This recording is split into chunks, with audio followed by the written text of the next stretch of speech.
Hello and welcome to a commentary track that nobody asked for. Yes, it is the commentary track for my 2000 short film Pictures at an Exhibition, starring me, directed by me. This logo here, Regeneration, for people who might be confused, this was actually my first production company before Manic Expression, before I came up with that name. I called it Regeneration. Uh, this short film had its uh, origins at a strange time in my life. I was in college. I was studying film. I was also studying music theory, which is the first place that I heard pictures at an exhibition. And but that was not the primary reason I was in college. The primary reason I was in college was I was studying to be a priest. That's a true story. I was studying to be a priest. I was taking a psychology class in order to go into the seminary, and yeah, clearly that didn't work out.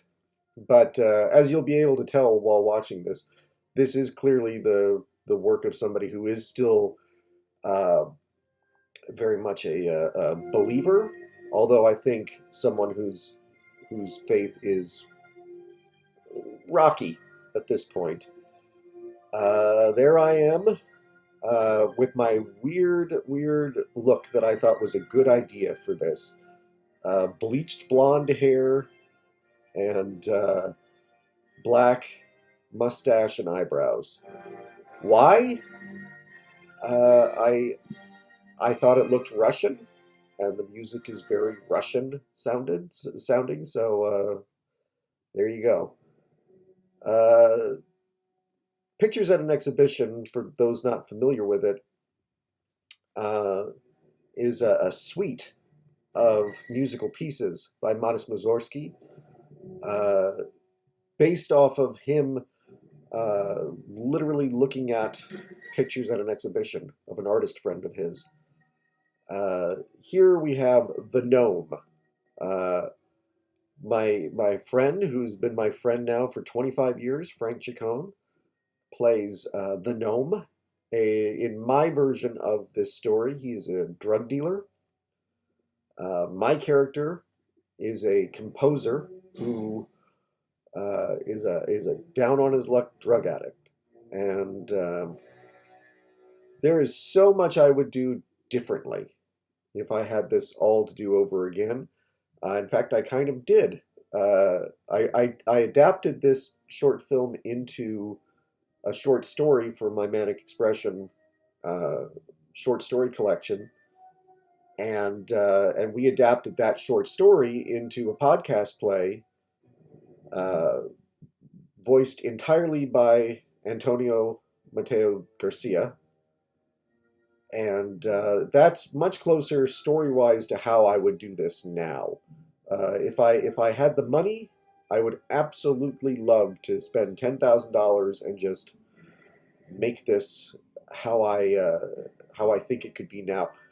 Really, I've updated this with modern editing equipment. Back in the day when I was 20 and I made this, we had two VCRs.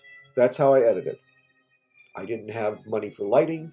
The reason that the movie is a silent film is because I didn't have the money for sound. So I knew the sound would be terrible, and it was just better to do it entirely music, to do it as a silent film. Uh, the modern day editing equipment has allowed me to get the timing right. To when we did it before with just the two VCRs, try hitting like a specific beat of the music at a specific moment. It's impossible. It was dumb luck if it ever worked.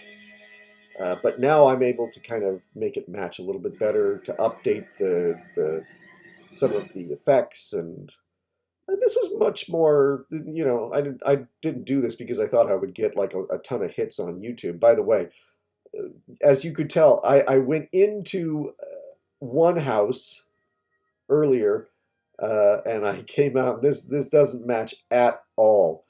But I needed like an establishing shot. I didn't have one before, uh, and so I just said, "Ah, hell with it." I'm supposed to be going into a crack house. I don't know why I thought it was a good idea for this to be the exterior of the Gnomes crack house. This is a fairly nice little uh, apartment complex in Long Beach, California, which is where this was filmed, where I was living at the time. And I was, I had no money when this was filmed. And, a lot of people say that. A lot of people say, oh man, I was so poor. I had no money, blah, blah, blah, blah, blah. No, I had no money. I was living in a rundown hotel room that was basically like a halfway house. A lot of drug addicts living there who were recovering. My priest helped me. Basically, my priest, Father Al Scott, he saved me from being homeless. I mean, I was one step away from being homeless. I was working at UPS at the time. I didn't have contact with anybody in my family. I was completely on my own. And, but which is why if you look at me, I am so skinny here.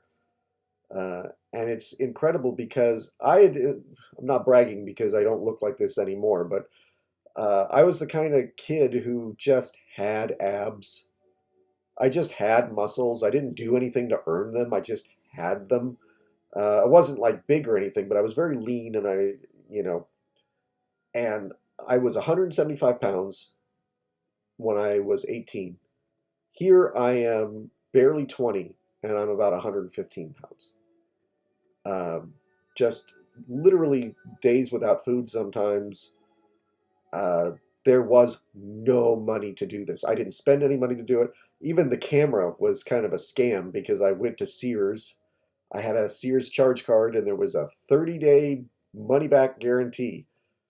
So we took that camera, we filmed everything as quickly as we could, and I returned that camera. Here we have James Mackey, who plays my father in it. Uh, the only professional actor that was involved with this production. He'd done a lot of background work. I remember if you blink and you'll miss him, but he's somewhere in the movie Armageddon uh, as an extra, I'm sure, or something. I've never even actually tried to locate him in that movie, but he was great, and I worked with him a couple more times after this. Really nice guy. Um, yeah, here again, like my choice of locations. This is the parking lot of a grocery store. I don't know why I thought this tiled wall was what I wanted. It should have been like a dirty alley or something. But you'll see here too. I zoomed in because before, and you could kind of see it on the edge here a little bit. My friend Ben was was with us that day, and you could see his reflection in the window. That drove me nuts for 20 years, but now I'm able to kind of zoom in and was able to crop him out, fix that mistake. Um, I guess I should talk a little bit about the story. Um, the story really is I I don't know why these are the images that came to mind for me when I listened to pictures at an exhibition. Obviously, I was to some extent writing about my own life. That's usually what I do anyway. Um, but yeah, I remember sitting in my music class and listening to this and just imagine the idea of a silent film came into mind because it was one of the first times I was introduced to the idea of classical music that was telling a story, a very loose story, but it was telling a story, and I thought it was, I just started seeing these things in my head: the gnome being a drug dealer, the old castle being, uh, again, what should have been in the short story. It makes a lot more sense. I was able to kind of make the title "The Old Castle" make more sense. But um, yeah, there's a lot of uh, imagery in this that just I don't know where it came from. I don't know why this was what I saw in my head, but it it I hear these kids too. Like I, I heard the music and I just was like, I just see kids playing. How do I make that part of the story? Uh, I do regret this main kid up on the porch. He was the best. He's look at him. He's adorable here. He was the best of the actors. This was really my friend's brother and his friends, and we are just like, you guys want to be in a movie? All you got to do is play. You don't have to do anything else. And we gave the main part of the young composer to my friend's brother because it was his brother. But really, the kid who's hiding on the porch, he was the best little actor there. Um, yeah, the story really had a lot to do with just where I was at the time. I was living in absolute abject poverty.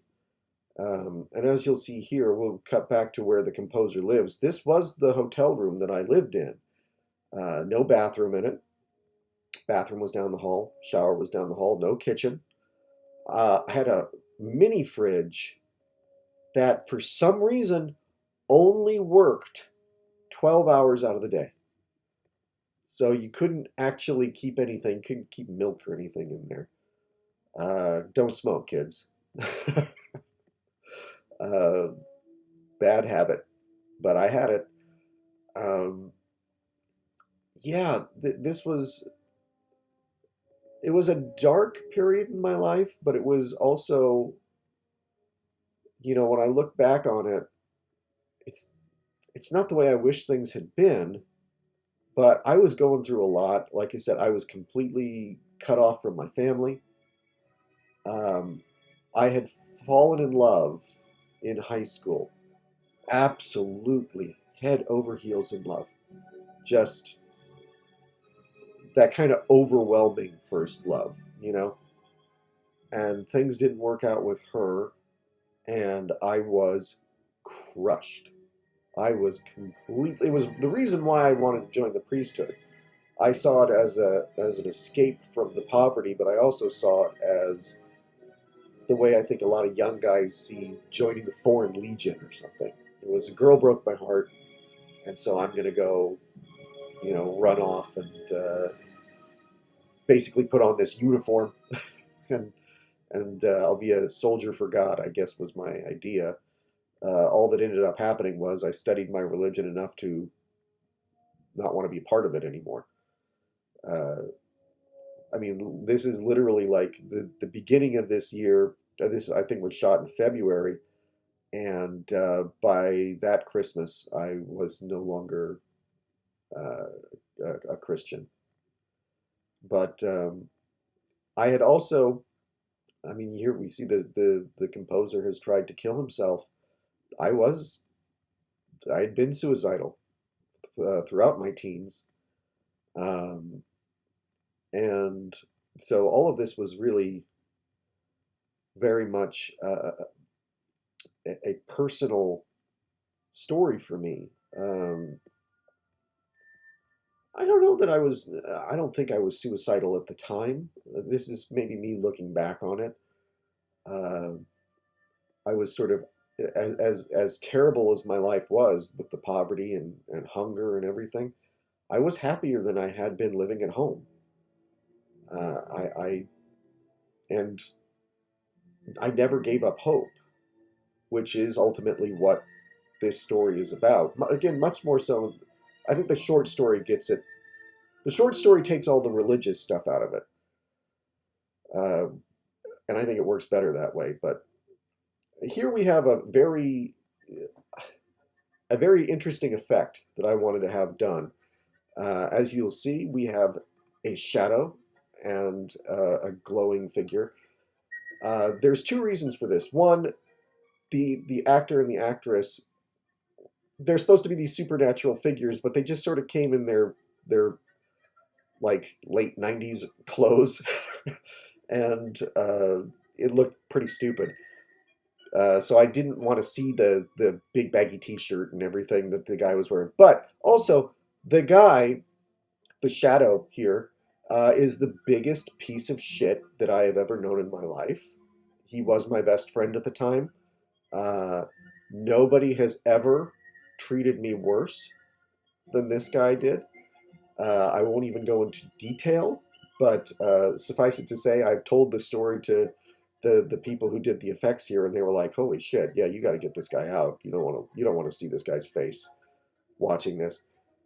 I'm the stop the hate guy. I usually don't talk shit like this, but this guy can go fuck himself.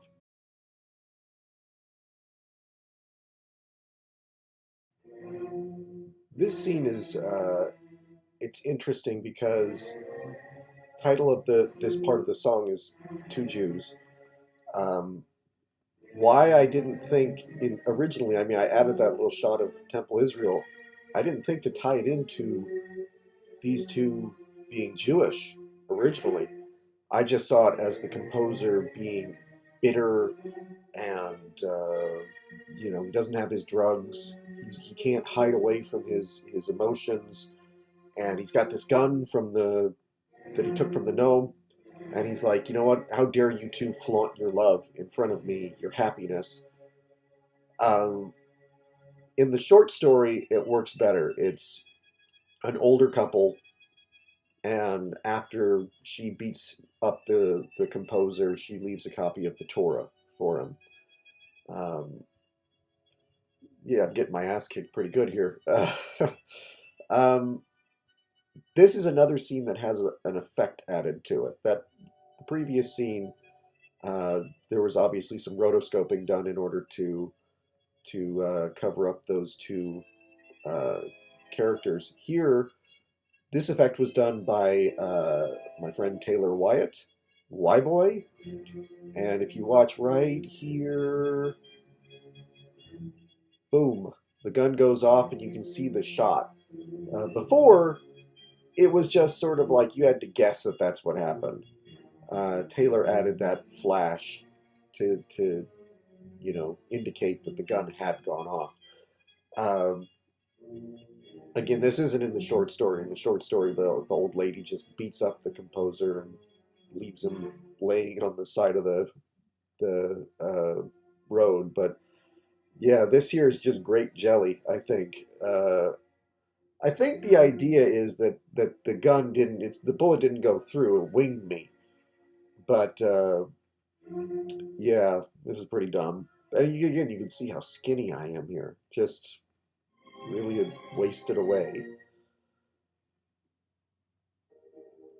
But here, the music gets lighter, and so the story gets lighter. Uh, I used a lot of stock footage, as you'll be able to tell, to kind of uh, indicate things that I couldn't earlier, that I couldn't in the original one. But yeah, I ran that stock footage backwards because we're going back in time here. We're going a year earlier, and here we have me doing my best uh, comedy, the silent comedy. Uh, the only time I really tried to do over exaggerated silent movie acting in this, which again is a thing I regret. Uh, I don't know why I didn't go further with that. If you're going to make a silent movie, make a silent movie.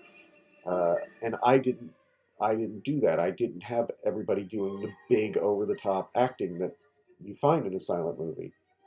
This is the closest that I came to it. Um, and it's not good. I don't even remember where this is. Clearly, it was City Hall, but it's not Long Beach City Hall, so I don't know where we filmed this. But I, I'm, this is cute. I'm being cute here, and then the music turns dark again, and it's you know, the music turns on a dime here, and so the story has to as well. Um, this is creepy. This stock footage didn't originally. I'm running this backwards so that these clouds are going upward over the moon instead of back, which I thought made it look creepier. But yeah, there's so much that you could make this movie so much easier now because you just use your phone. You don't need a camcorder. My phone could take uh, and the footage on my phone is so much crisper and cleaner than this old camcorder was ever able to do. Now, obviously, I also added like a silent film grain on top of it. You can see the sort of little tears, what's supposed to be the tears in the footage and stuff. But um, this girl here, her name was Kimberly. I don't remember how I found her. Um, Probably from school. Probably she was in an acting class or something at my college. But she was the second actress. The first one filmed because the composer's beloved Serenity, uh, she was she's in two scenes. The previous girl filmed one, and then we were never able to get a hold of her again. Which is what happens when you don't have the money to pay people. But that always annoyed me. It's like I would have understood it if this was somebody who was like a working actress and she, she's not going to turn down a paying gig to come do my student film. But at the same time, uh, this other actress was not a working actress, and in fact, when I sat down with her, I should have known that this wasn't going to work out because had never acted before, right? And she says to me, "So how much do I get paid for this? I know Julia Roberts makes $20 million a movie." And I laughed because I thought she was joking. But like I said, she showed up for one scene, not this scene, and then didn't come back. So Kimberly was somebody I found. She stepped in. I wish I had done more with this character. Clearly, what has driven the composer to a life of drugs and abject hopelessness is that the woman he loved was murdered, and it's implied either was sexually assaulted or was about to be. And nowadays, you don't do that. It's funny, they call it fridging, which comes from an issue of a Green Lantern comic that I actually own.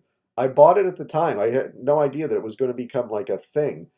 Um, where the Green Lantern's girlfriend is murdered and he comes home and he finds her stuffed in a fridge. And it refers to like it not being cool to have a female character whose sole purpose is to be killed so that it gives the hero something to do.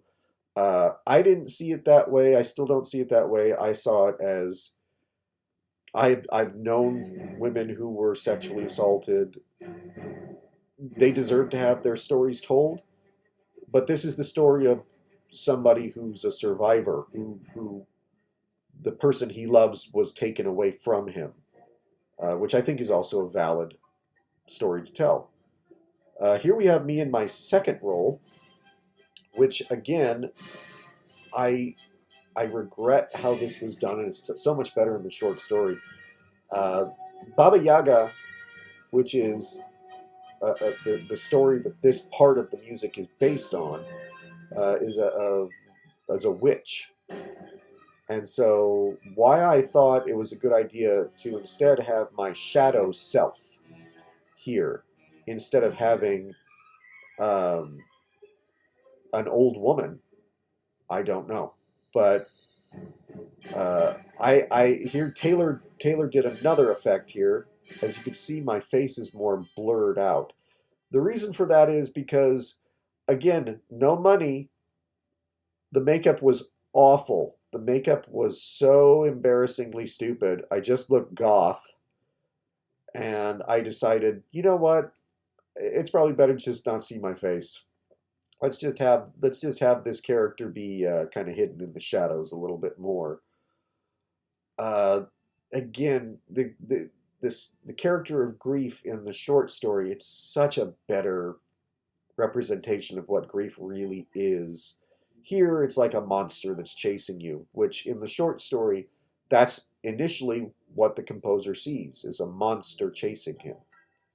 But uh, later on, instead, he sees grief as this sort of companion, that he's not alone in his suffering, that he has somebody there with him, and that's what grief is. Grief can be a healthy thing. Um, and Here it's just a monster. So again, the short story is so much better. From the back, this is again my friend Frank Chacon, uh, which, you know, cheap effect, but that's what they would have done in 1920s silent films. So, but yeah, the stock footage does at least give you an idea, like, oh, they're by the ocean, they're by the water. I feel like that was not clear in the original short film.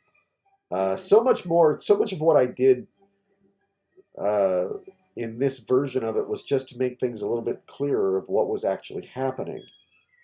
Um, you know, I wanted the composer to run into the ocean to try and drown himself. In the original short film, that is not made clear at all. Here, the sound transition, because we're transitioning out of the music into the only part of the movie that is sound. Um, and I didn't want a hard cut. And Kyle Robles, who is the line producer for the Manic Expression animated movie, he did this great transition where it sounds like the music is going underwater with me. Um, if it looks here like a bad lip sync, uh, bad lip reading or whatever, it's because it is. This is my voice now. This is not my 20-year-old voice. Um, the sound was just so bad for that. I mean, you could hear me, but because every time the camera cuts to a different angle, it's the ocean is out of sync. So I thought, you know what, let's just re-record this best I can. I think I got it pretty close. I would have loved to have changed some of the lines, but and I tried to, but the more I tried to change the lines, the more it looked ridiculous. It just didn't match my lips at all. Uh, I don't know that I would, if I were to do this now, if I would have a section with sound. I think I would probably keep it silent the whole way through. Um, Although the transition from uh, the Baba Yaga piece of music into the final piece of music is it's so sudden. It's the Baba Yaga music really, it's climaxing, climaxing, climaxing, and then it just stops and it goes into the Gates of Kiev, which is the final piece of music, and the two, it's just such a jarring. It works, if you're listening to the music, it works. In a film sense, I don't think it would have worked. You needed this moment here. Uh, it was the only way that I could get across, like, oh, something is changing, something is different in the composer. He's having this this purging moment where he's letting it all out. He's venting his grief, and he's really facing his grief for the first time, which is the only way that he can move on. And this was I remember it being a very cold night. It's February, even in Southern California, the ocean water's cold in February, and so getting the emotions right was very difficult for me in that part. I think I could have done a lot better with the acting in that scene, but I was cold and wet, and we didn't have a permit, and we were just trying to get through it as quickly as we possibly could. Um, But yeah, here, this is where we really get into the more religious symbolism of the story. I like how here I'm just dry again. All of a sudden, I should have at least had my hair wet or something. Um, but um, I mean, this is clearly like a 20-year-old who thinks he's about to become a priest. And so for me, going to church, uh, going to God, was my way of what I thought my way of coping with this grief was. In the short story, it's more the composer uh, gets over his grief through embracing his music, through embracing his talent, which also is here. Um, the composer is inspired to finish his work, but he's inspired by God. In the short story, he's inspired more by uh, again facing his grief and realizing that he has to actually embrace his grief. He has to uh, he has to let it wash over him because he's been numbing himself with drugs. He's been hiding away from his grief. Ironically, I think I was hiding from my grief through religion. I think I was hiding from my grief by saying, well, again, I'm going to run away. I'm going to become a priest, which wasn't facing the things that that I was grieving. It was just saying to myself, okay, I'm I'll just throw myself into religion, into God, into I'll be a priest, and I'll you know uh, it was a way of saying, well, I don't ever have to love anybody again. I don't have to ever have my heart broken again because if I'm a priest, then there won't be another woman, there won't be anything uh, other than being a priest, and that'll be it. That's not the right reason to go into something like that. It was me hiding. It was me trying to escape, and really, I do think that in the short story it works so much better. Again, so much of this, I think that it's not a bad effort. I made a lot of short films, and I even made two feature films this way with no money, with just which I they weren't very good, but I am proud of the fact that like, oh, I actually was able to do this. I was actually able to this thing that everybody around me was talking about. I'm gonna make a movie. Oh, okay. What are you waiting for? Just let's do it. Let's make a movie. Let's do it. Oh, I can't. I got this party I got to go to. I got this girl I'm trying to sleep with. You know, whatever. There was always some excuse from everybody else. I was the one who was like, let's just do it. Let's just go make a movie, man. Let's just, fuck it. And